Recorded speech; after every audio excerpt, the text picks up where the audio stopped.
going to be talking about borders. No, not those kind of borders, sorry. Borders and Celtic knots.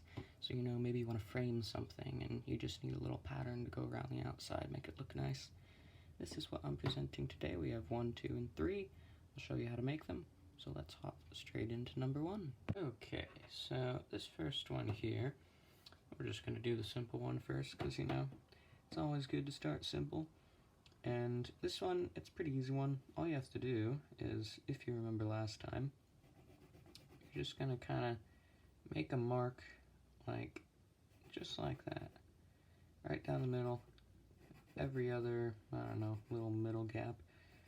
And this is where this sort of column row here, suppose that's a row, that's where the pattern is going to be centered around, which is pretty obvious. Alright, so if you'll remember from last time, all you have to do, sorry, didn't mean to go out of shot there, all you have to do is you just start, choose where you want to go, and you're going to make the 2,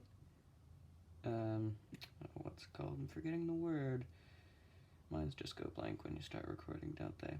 But you're just going to start with 2 little parallel lines that stick onto the inside of the circles, alternating 90 degrees in a checkerboard pattern. Da-da-da-da-da, you've all heard it before.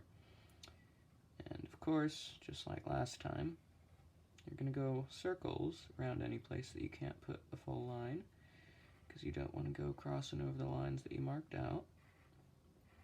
But we'll just go along the top here, filling it all in, back and forth, back and forth.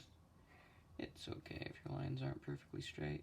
We're going to go over it with Sharpie in a bit, so it's alright. We'll just keep going through here. Probably didn't need to make this so long, but maybe we'll pull out some editing magic later on. Who knows? Okay. So, let's see. This guy's going to turn because he can't go off. He's going to run into this guy. This guy's going to turn just like that. Ooh, he's going to come out from underneath. I guess we can go ahead and put a corner there. It's not too shocking. And it's okay if you don't stick entirely to the circles, you know. Sometimes you just gotta go a little bit off-road. Take some risks in your life, go on an adventure. It's quite fun. But yeah, just in these little middle bits here, between the places where you mark down the lines, you just do your little turns. Because either if you can't go off, or if you're going to run into the line that you put down, you just do a nice little turn like that. Just like that. And you might be able to tell, but the pattern is starting to appear. And we have these little twists. So instead of a perfectly smooth, continuous pattern, we get these lovely little twists that just appear out of nowhere from the little lines that we put down. It's quite lovely, isn't it? So yeah, we'll just finish up this one, go right around through here like this, keep on going, come on, almost done. And yeah, once you get a feel for these kind of patterns, you can really start whizzing through here. You know, you don't even need to check the checkerboard or figure out which turns go where, you just kind of know how to do it. Which is quite nice. And we'll throw down the corner there, a little spiky corner, pointy, makes it look nice. Another corner, go along the top here, fixing everything up, tying up all the loose ends.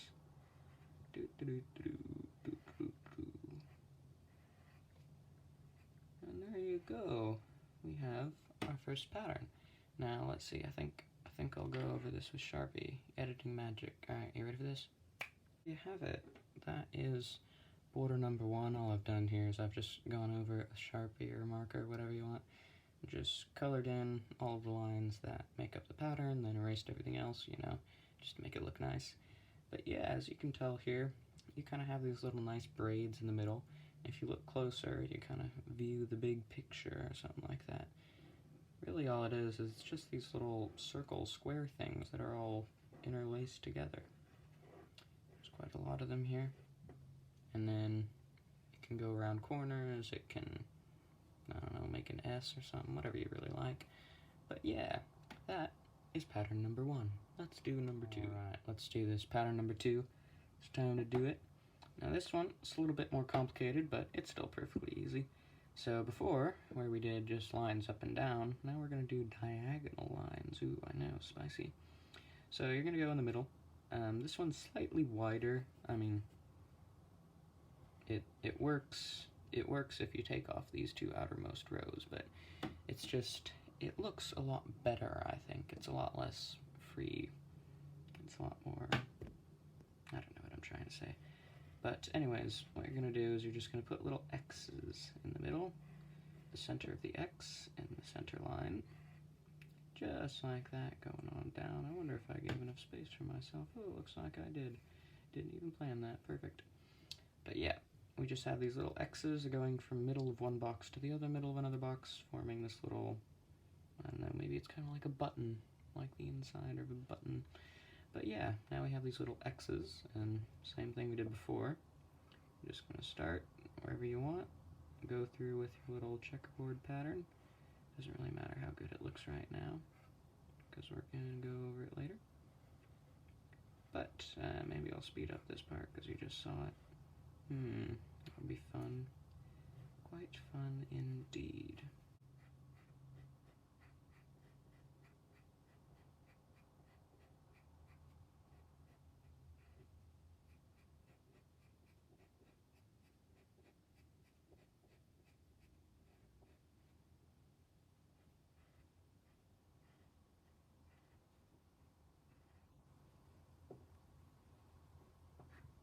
Ooh, made a bit of a mistake there. Give me 1 second. I'll erase that up. Hold on a second.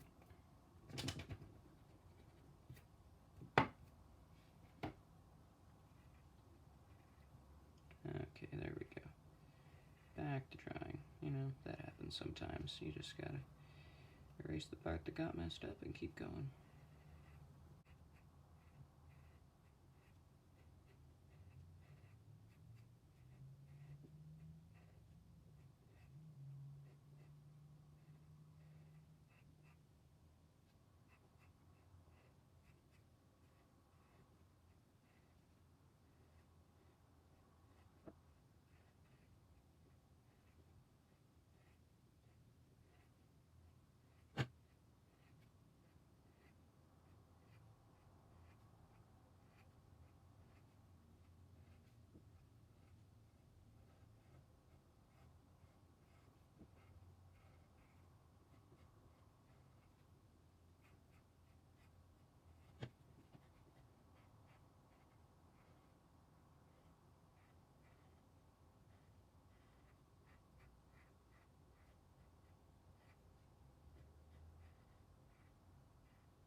And there you go.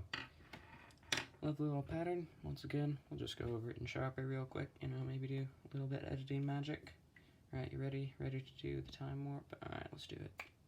There we go. That was a lovely time warp. We'll have to do it again sometime. But yeah, that is pattern number 2. Oh dear, I forgot to go and erase that. Well, I suppose this is a good time to show you how it's done.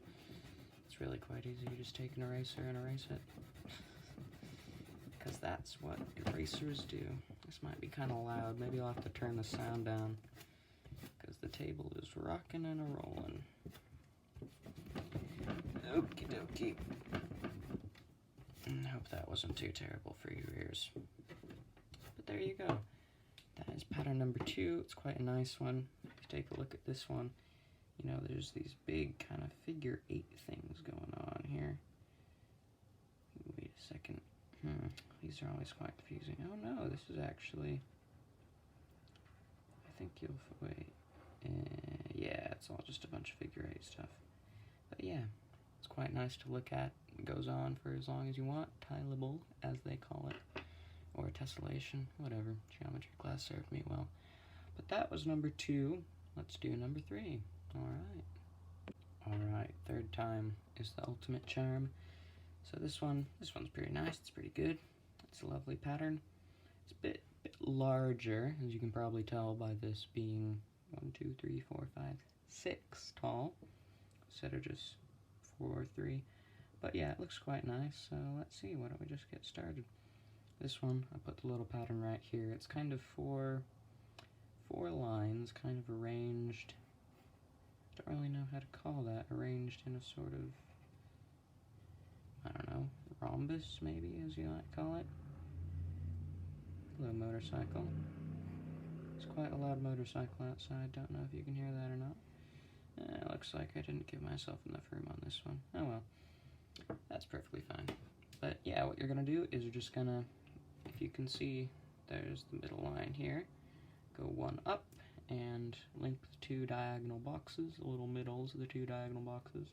Same on the downside, so it's reflective. And then go over, jump over 1 box, and then go down, connecting the 2 diagonal boxes. Jump a box, connect the 2 diagonal boxes, jump a box, connect the 2 diagonal boxes, on and on and on, as long as you'd like. But once again, I think I'll start up a time lapse here, because, you know, it's quite fun. But yeah, we'll do a time lapse. Alright, ready? Let's go.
And there you have it. That is pattern number 3. Still need to go over it with Sharpie and do the erasing bit.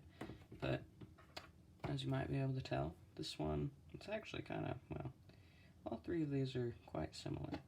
But let me go over it with Sharpie first. Who knows? Maybe we'll do another time warp again. Maybe we will just do a time lapse. Who knows? We'll find out. And there you have it. That is pattern number 3. It's quite a nice pattern. It's a little bit more complex, you know. You got these nice little boxes going on in the middle here. But as some of the more astute among you may be able to tell, all of these patterns are really just kind of iterations of the same thing. This one is pretty much just 2 of these stacked on top of each other. You know, you got these little braid patterns going on here. See, look, that's the same little braid pattern. Look, there's just 2 of them stacked on top of each other with more braids in the middle. Look at that. This one, you know, you got the braids, but there's no spaces in the middle. So yeah, really what I encourage you to do is just do this, throw down random lines. It'll always look good. Maybe I'll make another tutorial on how to do that better someday. But for now, this has been Borders. Hope you have a lovely day.